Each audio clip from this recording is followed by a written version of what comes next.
Oh, hi guys. Welcome to my impressions video, my very first one, and our first non-gaming video here on Media Maniacs. So, speaking of maniacs, today, hey, we're gonna be going over not one, not two, but three free series. So as you guys know today is the launch of the brand new Animaniacs, and that is a fact. Then today is also the debut of a special MusicClues and you, one of two new episodes. The other one is coming December 4th. And then we also have me talking about my impression so far on the brand new series, Santiago of the Seas. So yeah, but first things first. Like I said before, we'll first be going over Animaniacs. Then I'll talk about my brief impressions of the reboot of MusicClues and you explain a couple things about MusicClues and you that are the same or different. And then obviously my impressions on the newest episode of the show. And then finally, I'll talk about my impressions so far with the new original series, Santiago of the Seas. So yeah. Alright, so first things first, let's talk about Animaniacs Reboot. So I've watched all 15 episodes already. Ready? And I gotta say, they're pretty impressive. So they brought back both the themes from the originals, which obviously I give a thumbs up. But because there's no other characters, not yet at least, outside of Pinky and the Brain and the Wonders themselves, of course they introduced a whole bunch of new people in the show. But outside of those two sets of main characters, nobody else is back. Although they have put a lot of references to some of the old cartoons. In fact, one was a reference to all the other characters that used to be in Animaniacs. Is that a hint towards possibly the next batch of episodes for Animaniacs Season 1? Maybe not. But in terms of the episodes, as always, the Animaniacs are still zany to the max. It's still a lot of fun. It's still very funny. Lots of references.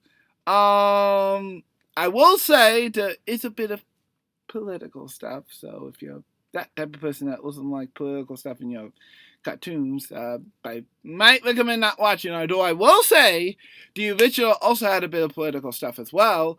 But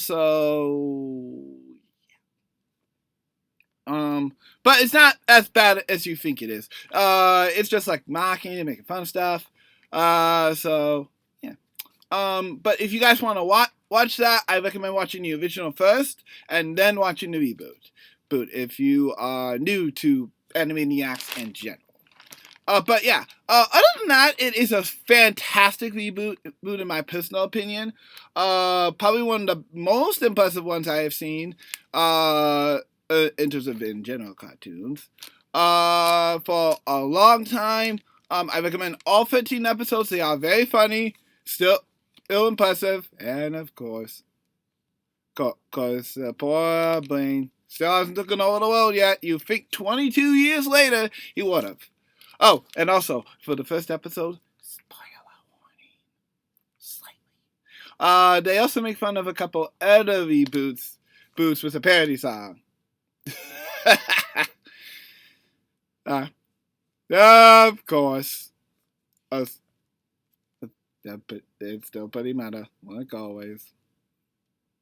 But yeah. I would say it is a fantastic reboot. The reason why I'm not saying too much is because still have the spoiler free rule on the channel, so I'm not gonna spoil too much for you guys. I want you to watch it for yourself. So yeah. So far my impressions, great reboot. Just watch it on the political stuff. Unlike back then, people are a little sensitive nowadays about that thing. Especially this year in particular. But outside of that, fantastic reboot. Okay, so now let's talk about MusicClues and you. So, for those who have not watched Blue's Clues and I'll briefly explain. So basically, it's the same concept as the original, but instead, as of like before, Steve and we have a new host. His name is Josh.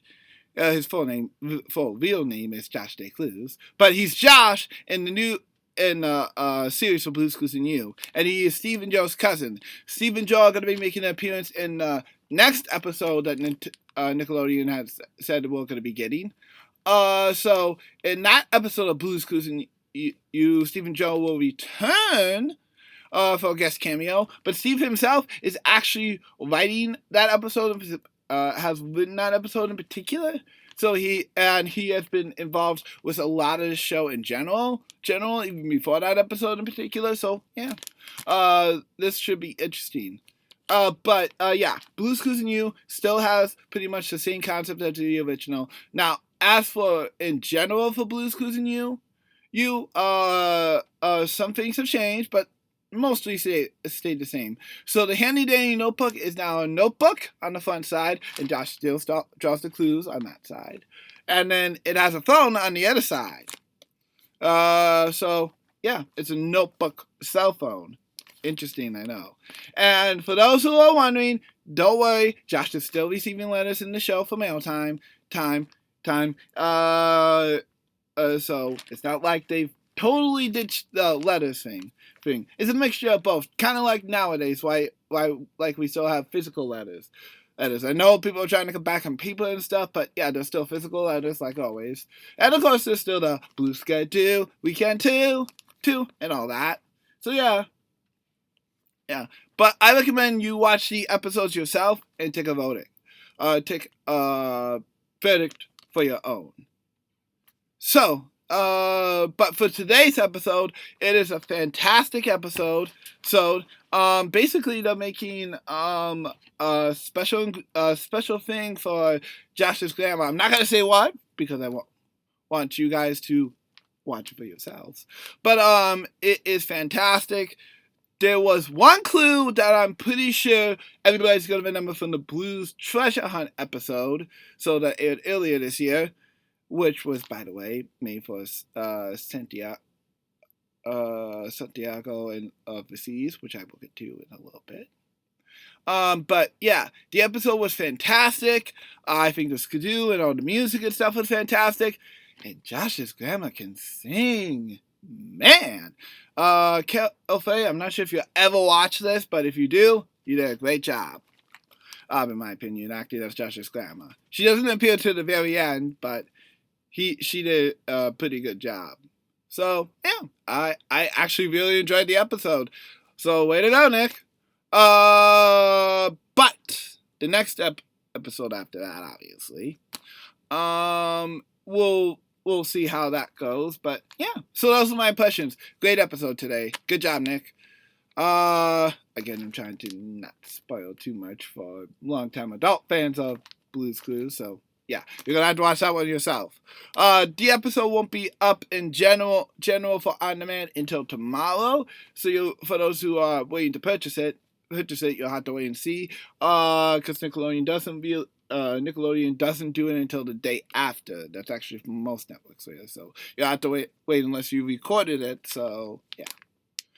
All right. So finally, we're going to talk about my impressions for Santiago of the Seas. So for that show in particular, it is so far so good. It has a little bit of action, so definitely very similar to most of Nick's other shows. And it's also a Spanish-speaking show. I haven't really seen any of those for a while since, Dora the Explorer. Pardon me, if there's other preschool shows that have spoke Spanish since then, I might not be remembering. Outside of Go Diego Go, of course. And Dora. So, if I'm forgetting something, let me know. But it basically is, Nickelodeon's Jake and Neverland Pirates, in my opinion, because I'm getting a very Jake and Neverland Pirates vibe from it. But it is a very good show. So the plot is Santiago, the main character, on the first episode, he discovers a sword that belonged to a famous pirate captain, which is a legend in his world, and was a guardian protector of his town. I think I got that right. And so when he touches the sword, he transforms into the pirate cap and wears the pirate captain's clothes. And basically, now he is a guardian of his hometown, with his two mateys and a little friend by his side. And they protect the seas and go on many pirate adventures.